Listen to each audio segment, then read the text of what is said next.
It's that time. Welcome to Roadmap, how to take 3 listings a week until you're ready for more. And this is the For Sale by Owner show. We encourage you to take notes and apply as much of the knowledge as quickly as you can, and then use the copycat principle. I want to remind everybody that we'll be simulcasting the show also on the private lead gen group on Facebook. They have 51,000 members, so we have a large audience there today as well. We will be pausing for a commercial message during the show as a thank you to the lead gen folks. So welcome, folks. This is the For Sale by Owner show, everything for sale by owner. There's some very important information. And if you will apply some of this, my only goal for doing this is if you can add 2 listings a month, 3 listings a month from For Sale by Owners, we're talking about a tremendous amount of money. And they have a home for sale. So let's look at number 1. If you're watching this in October, November, December, the 4th quarter of the year, if you're watching it in that 4th quarter of the year, it's the golden time. Now, why is it the golden time? Why is October, if a For Sale by Owner, a fresh, new For Sale by Owner shows up October 22nd, what do we know? Yeah, come on.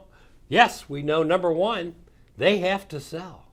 And they need to sell now, which is what I love to hear. Because if they have to sell and they have to sell now, anything you say, they'll be listening carefully to. If they don't have to sell or they've got plenty of time, they're not listening as intently. And the leads are not as strong. So it's a mixed bag some of the other times of the year. You have to filter that out. But in October, November, December, there's your filter. If they show up, we know they need your services, and they'll be very willing to talk to you. So that's number 1. So when you see that fresh For Sale by Owner pop up, no, you don't have many competitors. You know who your competitors are? They get bombarded with mailings like, we'll list it for 2 cents or $500 or whatever, all the discounters. And where are the regular professional agents? I'll tell you where some of them are. It's the myth. What are the myths around For Sale by Owners? What do we say to ourselves sometimes and other real estate agents about For Sale by Owners? Well, one myth is, oh, they don't like us. Oh, they don't think they need us. They don't like us. They eat their young. You know, and we have to take a look at that and say, now, why are we saying that? Here's somebody who has identified themselves and said, I have a home for sale. I need to sell my house. And if you called them up, some of them are going to say things like, well, bring me a buyer and I will pay you blank percent. You know they say that. If you've been calling them, you hear that from time to time. So they want to partner with you at some level. Now, if you can convince them on the rest of the part, so how do we convince them? What does NAR say? Type it in right now, because NAR keeps those statistics updated. They study it. What does NAR say? What is the difference between a For Sale by Owner price and listing it professionally with a full service realtor? There's a big spread. It's like 15%. And it will vary a little bit.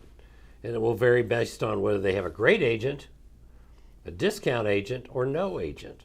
So you want to get familiar with that in your value proposition. A lot of reasons they decided, why? Let's look at it. Why is a For Sale by Owner a For Sale by Owner?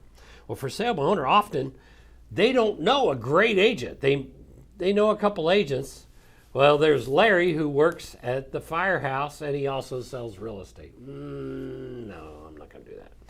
Then there is Mary, who is my nephew's cousin's mother's brother's sister. And they're like, I don't want to do with family. So they know real estate agents, but they don't know a great one. And notice how in our automobile, in your car, how your brakes will fail when you're driving past a For Sale by Owner. Here there's a home for sale, and you could step on the brakes and get out and introduce yourself. But we have a brake problem. And you need to take a look at that. You know, what's going on in here? It's the mindset. So what does that For Sale by Owner sign mean? When you see a sign that says For Sale by Owner, it says interviewing for a great agent, because they don't know a great one. They know agents, but they don't know a great one yet. And are you that person? Can you take 2, 3, 4 For Sale by Owners this month, next month? You'll find there's not a whole lot of competition, which is interesting. I personally know several agents that has become their specialty. They'll list 6, 7, 8 for sale by owners a month. I mean, that's a good living, folks. I don't care what market you're in. That's a great living. Can you do it? So here's the secret. The mindset's number one. You have to believe that you're going to net them more money in a better, safer process. You have to believe it. You have to believe it. You have to keep telling yourself that. Number 2, you have to practice the scripts and dialogues and get a good routine down. Number 3, you gotta talk to them. So here's an interesting formula. And I like this one a lot. So when you call for sale by owners, whatever script you're using, and there's some great scripts out there, there's 2 things you need to know, and you need to know it early out of the gate, because there are too many real estate agents that will talk to a for sale by owner and not find out where they're moving to. How can you help them if you don't know what they're trying to accomplish? Too many good real estate agents will ask a for sale by owner, won't ask a for sale by owner, when do you need to be there? And number 3, what's important about moving there? Those 3 things. I can't tell you how many agents will talk to a for sale by owner and have no idea why they're moving. No idea. Don't say why. What's important about moving there? Say, I'm just curious, when, if you sell the home, where are you moving to next? How soon do you have to be in Tulsa? And number 3, I'm curious, what takes you to Tulsa? What's the purpose for moving there? Now, if they have to move, and they have to move quickly, I want you to take that lead and keep it. Put it up there, right there, and look at it constantly. Keep that one. And then the rest, don't have to move or don't have to move right away, throw the lead away. Throw the lead away. All right, everybody, right now we're watching. I want you to lift your arm up like this and practice this. Throw the lead away. Throw the lead away. You're probably going to throw away 5 out of 6. And I promise you, I'm not steering you wrong. You need to look at this technique. If you throw away 5 out of 6 because they don't have to move and they don't have to move right away, now you're honed in on people that are going to make a decision pretty quickly. And you've got to get in front of them. Can you do that? Can you get in front of them? It's real important. So then what do you do when you get in front of them? You try to get a bona fide appointment. You do everything you can do to get that bona fide appointment. Now, occasionally, they beg off. Go for a preview appointment with that group, 1 out of 6. Go for a preview appointment. They have to move. They have to move right away. You've got to get in front of them.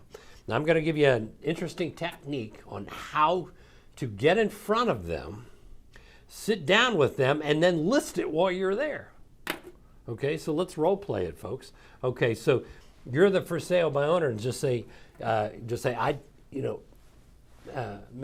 Brown, you're right in the middle of where my team or I sell most of our homes. You're right in the middle. It may be us bringing you the offer. I have to see what you have. I have to see it. And this is only if you can't get a bona fide appointment, you do this. So you have to insist on a preview appointment. They'll go, well, come Sunday during our open house. Just say, gosh, I've got an appointment then. How about Thursday at 4? Would that work for you? I think we can do that. Great. And then you say, great, and you get a little information on the property. Just say, I want to know, in case we have a buyer between now and then, let me get a little more information, ask them pre-qualifying questions, and then say, oh, by the way, I don't mind doing this. I know you can look online.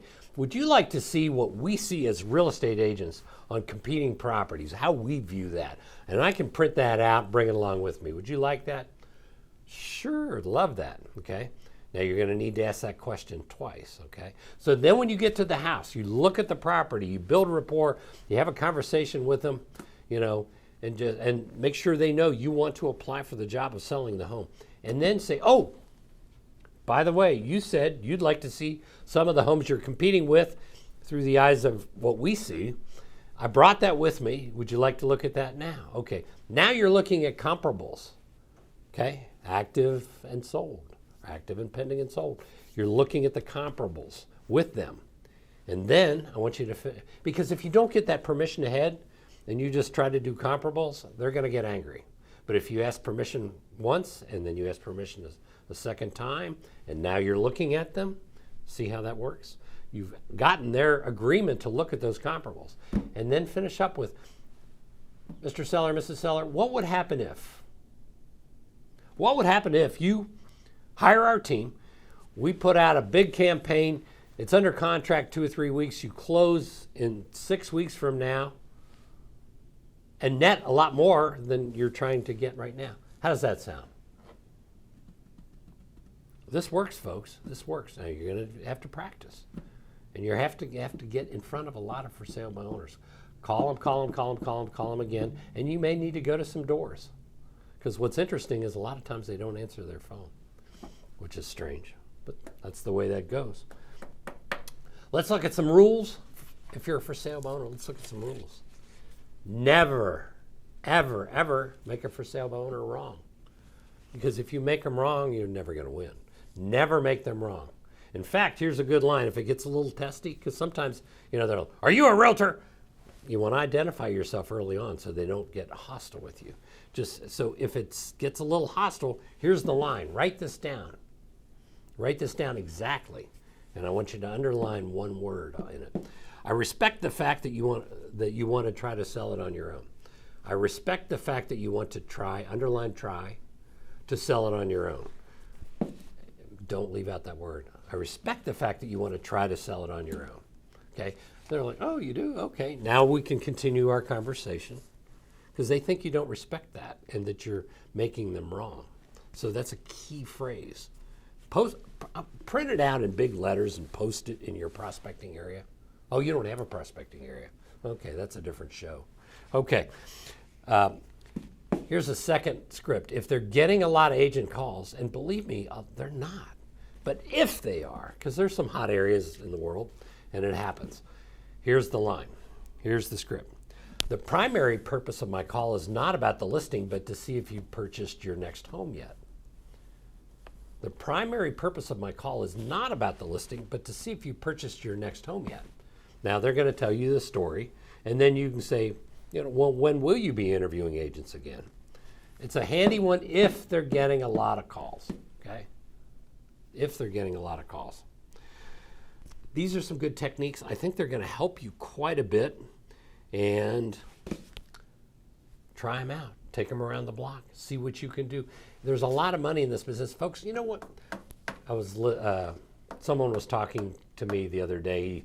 He just sold a very large company for many, many, many millions of dollars, starting up another company.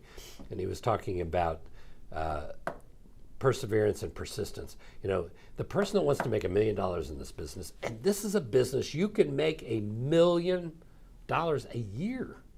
$1 million a year. And you know who those people are? Those are the people that are persistent. They persist and they persist when everybody else has fallen off, given up. They drive themselves and they persist and they prevail. This is one of the few industries. You can take 8 years of med school. You're not going to make $1 million a year. This is an industry, and I have a lot of friends that make $1 million a year, and you can too. And maybe you don't want $1 million. Maybe you want 400,000. Now we're really talking. We can get you there pretty fast. I want you to take a look at all this material, and we'll see you next week. And don't forget, delicious Graeter's mint chocolate chip right here on the mug. Graeter's. See you then.